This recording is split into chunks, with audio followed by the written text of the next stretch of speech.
speak a little bit about your mindset shifts since that first Yeah. deal. Hmm. Yeah. So, I mean, so two, a lot of things happened, but I would say two big, huge things would be I went in not thinking I was going to raise capital, Hmm. right? Or raise a ton of capital Yeah. because again, she had the capital stack already there, and she said, just raise what you can. And then it became, oh no, everybody's raising. Hmm. Right. And I hadn't been trained or learned how to do this. You certainly need a significant measure of sales skills. Hmm. Uh, but you need to get rid of a ton of head trash in order to Hmm. do that. And I hadn't yet done all of that. I mean, it's always evolving, so it's something I'm still doing. But being able to see the former me who took two deals to coworkers and other healthcare professionals saying, "I have two deals." I hadn't branded myself. Hmm. I kind of came across as very sleazy, salesy, Yeah, yeah, scammy, yeah.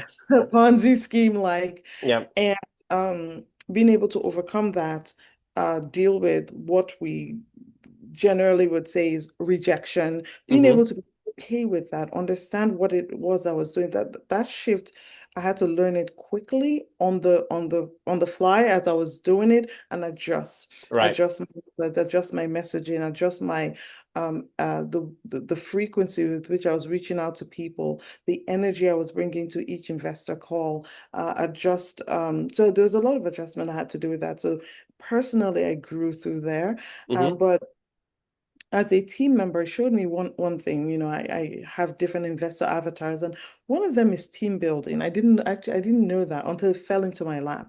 Yep. And so instead of reaching out to people and simply telling them, oh, hey, I have a deal, come invest with me. I wanted to know what people's stories were. And if they were brand new, if they were just like me, never had done a GP deal, I never had been on a deal as a general partner, Hmm.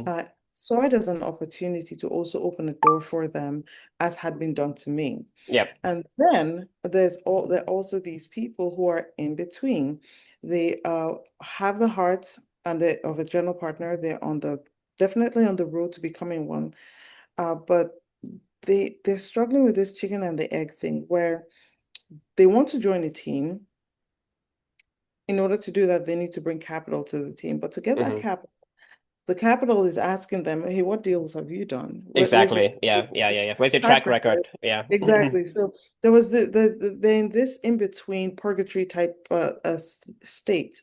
And so what I did with permission was ask our lead sponsor if it would be okay for some of these people, if they had the liquidity to invest with us, to bring them behind the scenes. Because one of Hmm. the things we had done prior to all of this was being extremely transparent.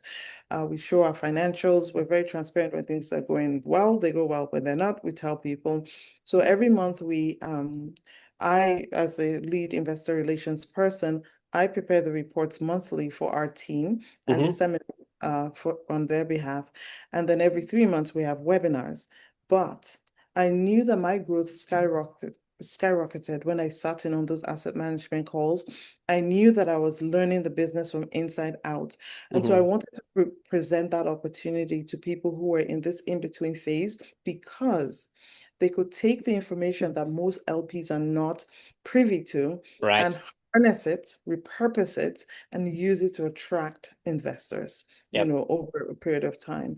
And so I think the experience, shifted me from just raising capital for just myself. I'm in this for myself. I have my investors. I'm doing this for me, me, me, me, me, Hmm. to, hey, there's somebody over there who might be struggling on their journey. You've broken that curse of the first deal. Actually, there were two at the same time. What can you do to help them in whatever little way that I can? Right. So yeah, that's kind of what I've done ever since. Okay, okay, it's pretty good. I think that's definitely helpful. Like, if someone can get into a deal as an LP, but then they can, yeah, like you said, peek behind the curtains and see what the Mhm. GPs are up to, it's definitely very Yeah. helpful for anyone who has, aspirations to be a GP eventually.